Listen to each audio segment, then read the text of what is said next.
नमस्ते, मैं doctor S के शर्मा आपका स्वागत करता हूं मैकेनिक्स के इस सेकंड लेक्चर में। और आज हम चर्चा करेंगे पैरेललोग्राम लॉ फोर्सेस के बारे में। लेकिन पैरेललोग्राम लॉ को समझने के लिए कुछ और टर्म्स हैं जैसे रिजल्टेंट फोर्स वगैरह, उनकी जानकारी हमें होनी चाहिए। तो उनको समझते हुए हम पहुंचेंगे पैरेललोग्राम लॉ फोर्सेस तक। तो चलिए आगे बढ़ते हैं और समझते हैं इस अद्भुत टॉपिक को जिसका नाम है पैरेललोग्राम लॉ फोर्सेस। तो शुरुआत हुई है यहाँ पे रिजल्टेंट फोर्स से। तो रिजल्टेंट फोर्स क्या है, इसकी डेफिनेशन को देखते हैं और समझते हैं। It is a single force which produces the same effect as produced by all the given forces acting on a body. अगर किसी बॉडी पे बहुत सारे फोर्सेस काम कर रहे हैं तो वो मिलके जो भी इफेक्ट पैदा करते हैं, अगर उनको हटा के एक फोर्स लगा दें और वो फोर्स वही इफेक्ट पैदा करे जो बहुत सारे फोर्सेस कर रहे थे, तो जो एक फोर्स है वो कहलाएगा रिजल्टेंट फोर्स। जैसे डायग्राम में आप देख रहे हैं, डायग्राम में क्या है, यहाँ पे जो ब्लू कलर की बॉडी है, लाइट ब्लू कलर की, यहाँ पे 15 न्यूटन का फोर्स लगा है राइट की ओर, 20 न्यूटन लग रहा है राइट की ओर। तो इन दोनों का जो इफेक्ट आएगा वो किससे आ जाएगा, 70 न्यूटन का अगर फोर्स लगा दें हम राइट की ओर तो 70 न्यूटन क्या होगा, इन दोनों का रिजल्टेंट होगा। दूसरे केस में आप देख रहे हैं ग्रीन बॉडी के केस में, तो यहाँ पे 14 न्यूटन की बॉडी गई है, जो 14 न्यूटन का जो फोर्स है वो लेफ्ट की ओर है बॉडी पर, और 20 न्यूटन का जो फोर्स है वो राइट की ओर है। तो इनका रिजल्टेंट आएगा 20 न्यूटन टू द लेफ्ट। मतलब I hope it should be clear कि resultant means a single force which can produce the same effect which is produced by the number of forces acting on body. Okay, आगे जाते हैं क्योंकि हमें ये सारी चीजों की जरूरत पड़ने वाली है कहां पर, पैरेललोग्राम लॉ में। Composition of forces. तो कंपोजिशन ऑफ फोर्सेस का मतलब क्या होता है, composition of forces is the process of finding resultant force if a number of given forces are given to us. तो it is simply a process कि जिससे हम क्या कर सकते हैं, मतलब फोर्सेस के रिजल्टेंट को फाउंड कर सकते हैं, और हम इसे कंपोजिशन या कंपाउंडिंग ऑफ फोर्सेस भी बोलते हैं।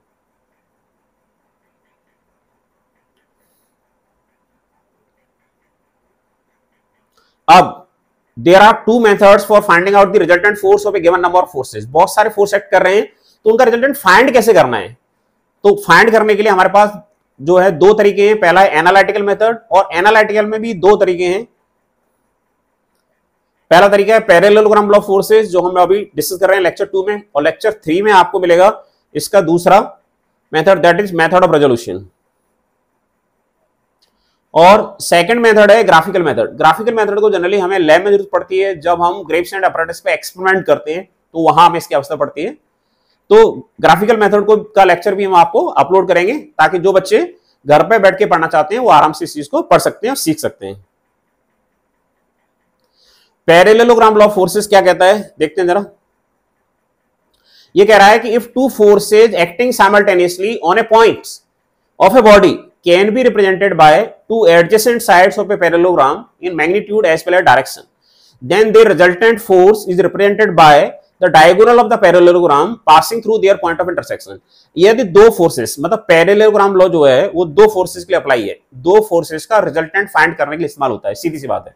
तो अगर किसी बॉडी के एक पॉइंट पर दो फोर्स एक्ट कर रहे हैं और उन दोनों फोर्सेस को किसी पैरेललोग्राम की दो एडजेसेंट साइड से मैग्नीट्यूड और डायरेक्शन दोनों में रिप्रेजेंट किया जा सकता हो, तब उन दोनों के बीच से होकर, दोनों के दोनों फोर्सेस के पॉइंट ऑफ इंटरसेक्शन से होकर गुजरने वाला जो डायगोनल है वो उन दोनों फोर्सेस का रिजल्टेंट हमें देगा मैग्नीट्यूड में और डायरेक्शन में। ये बात सुन के शायद आपको याद ना रहे, लेकिन देख करके आपको जरूर याद रह जाएगी।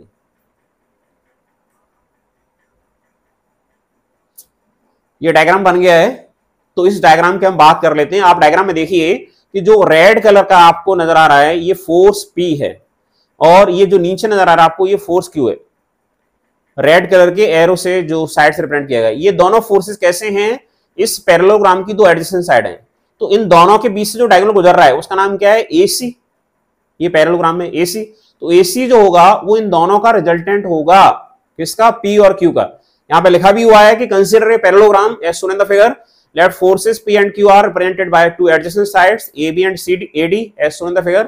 थीटा, थीटा क्या है यहाँ पे जरा देखना, थीटा है दोनों फोर्सेस जिनका हम रिजल्टेंट की बात करने वाले हैं उनके बीच का angle, angle between P and Q। The diagonal AC will give us the resultant forces of P and Q। तो डायगोनल AC हमें P और Q का रिजल्टेंट देगा, तो हम इसलिए लिख सकते हैं, क्या लिख सकते हैं कि P और Q वेक्टर का जो वेक्टर सम है वो वेक्टर R के बराबर होगा, मतलब रिजल्टेंट है, डायगोनल रिजल्टेंट देगा इन दोनों फोर्सेस का।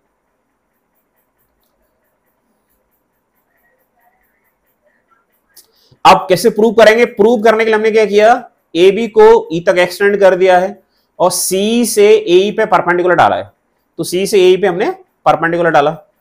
अब आप देखेंगे यहां पे कि BC बराबर है AD के, आप डायग्राम देख सकते हैं कि BC AD के बराबर है, आपको नजर आ रहा है ये BC है, दिस इज BC, ये डॉटेड बना हुआ ये AD है। क्यों है? अपोजिट साइड्स पे पैरेललोग्राम आर इक्वल, ऐसा होना ही है। तो अगर AD का मैग्नीट्यूड P है तो BC का मैग्नीट्यूड भी P होगा। यहां पे आप देखिए गौर से, एंगल CB बराबर DAB, ये जो एंगल है ये दोनों बराबर होंगे। क्यों होंगे? क्योंकि कॉरेस्पॉन्डिंग एंगल्स बराबर होते हैं, ये एंगल एंड ये एंगल दोनों बराबर होंगे, कॉरेस्पॉन्डिंग एंगल्स आर इक्वल। ये सब आपने बहुत छोटे क्लासेस में पढ़ा हुआ है, 8, 9, 6, 7 शायद वहां पर आ जाता है। ट्रायंगल BC आपको लास्ट में जो डॉटेड ट्रायंगल दिख रहा है वहां पे बात हो रही है, उसकी बात हो रही है। B बराबर, B मतलब ये जो नीचे नजर आ रहा है इसकी बात हो रही है।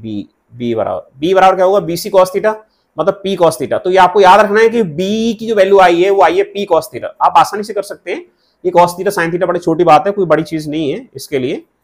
अगर आपको समझ नहीं आता तो कमेंट सेक्शन में लिख सकते हैं, उसको एक्सप्लेन कर देंगे फिर से। और C बराबर हो जाएगा BC sin थीटा, तो यानी P sin थीटा बराबर हो जाएगा C। और हमने यहां पर पैरेललोग्राम लॉ को प्रूव करने के लिए ट्रायंगल AC में लगाइए पाइथागोरस थ्योरम। ट्रायंगल AC जरा देख लीजिए कहां है, नजर इनायत कीजिए यहाँ पे ACE, आपकी निगाहें चाहेंगे हम इस ट्रायंगल पर। तो ट्रायंगल ACE में पाइथागोरस थ्योरम लगाते हैं तो AC का स्क्वायर जो हाइपोटेन्यूस है अन्य दो साइड के स्क्वायर के सम के बराबर होगा, AE square plus CE square. आप जरा गौर से देखिए कि AE को हम क्या लिख सकते हैं, नीचे देखो, नीचे AE को हम लिख सकते हैं AB plus BE, AB plus BE। AB क्या है? Q, और B क्या आया था? अभी B आया था P cos थीटा। और C को क्या लिख सकते हैं? C अभी आया था P sin थीटा, अभी तो किया हमने पिछली स्लाइड में ही। तो AC स्क्वायर बराबर आ गया, AE को हमने लिखा AB प्लस B और C का स्क्वायर है। अब हम AB और B की वैल्यू रखने वाले हैं यहां पर। तो AB की वैल्यू आ गई है Q और B की वैल्यू आ गई है P cos थीटा और ये वैल्यू आ गई है P sin थीटा। अगर हम इसको ओपन करके सॉल्व करेंगे, सिंप्लीफाई करेंगे, बड़ा मुश्किल काम नहीं है, आप इसे कर सकते हो सहजता से। तो आपको मिल जाता है R स्क्वायर बराबर P square plus Q square plus 2PQ cos theta. मतलब हमें यहाँ पे रिजल्टेंट के स्क्वायर का मैग्नीट्यूड मिल चुका है, उसकी वैल्यू मिल चुकी है। ये प्रूव करने के लिए आपके एग्जाम पूछा जाता है। तो R बराबर आ गया है P square plus Q square plus 2PQ cos theta का अंडर रूट। ये फॉर्मूला आपको याद रखना पड़ेगा। लेकिन ऐसा कोई जरूरी नहीं कि फोर्सेस को हमेशा P और Q से रिप्रेजेंट करें। हम P के स्थान पर F1 लिख सकते हैं या Q के स्थान पर हम F2 लिख सकते हैं, तो अकॉर्डिंगली फॉर्मूला चेंज हो जाएगा। जो भी लिखा होगा फोर्सेज में, या कुछ और लिख दिया उन्होंने, रिजल्टेंट को F लिख दिया है, तो जैसा लिखा होगा उसके हिसाब से आपको फॉर्मूले का इस्तेमाल करना है। तो हमें रिजल्टेंट का मैग्नीट्यूड की प्राप्ति हो चुकी है, जो बोर्ड पे उस पे आपको स्क्रीन पर नजर आ रहा है। अब हमें इसके डायरेक्शन की आवश्यकता है। किसके डायरेक्शन की? रिजल्टेंट के डायरेक्शन की। तो रिजल्टेंट का जो डायरेक्शन है उसके लिए हमने इस एंगल को बोला अल्फा। ये आप देखिए, ये अल्फा है। तो अल्फा क्या है? अल्फा है angle subtended by the resultant force with force Q। ये R Q के साथ जो एंगल बना रहा है उसे हमने बोला है अल्फा। तो अल्फा की वैल्यू जो होगी ACE से, ट्रायंगल AC और E से आप देखेंगे तो अल्फा, tan अल्फा की वैल्यू क्या हो जाएगी? C upon AB, C upon AE, और AE है AB प्लस B, मतलब ये मिल जाएगा आपको P sin theta upon Q plus P cos theta. इससे आपको अल्फा मिल जाएगा tan इनवर्स लेने पर। तो आपको अल्फा मिल जाएगा, मतलब क्या होगा?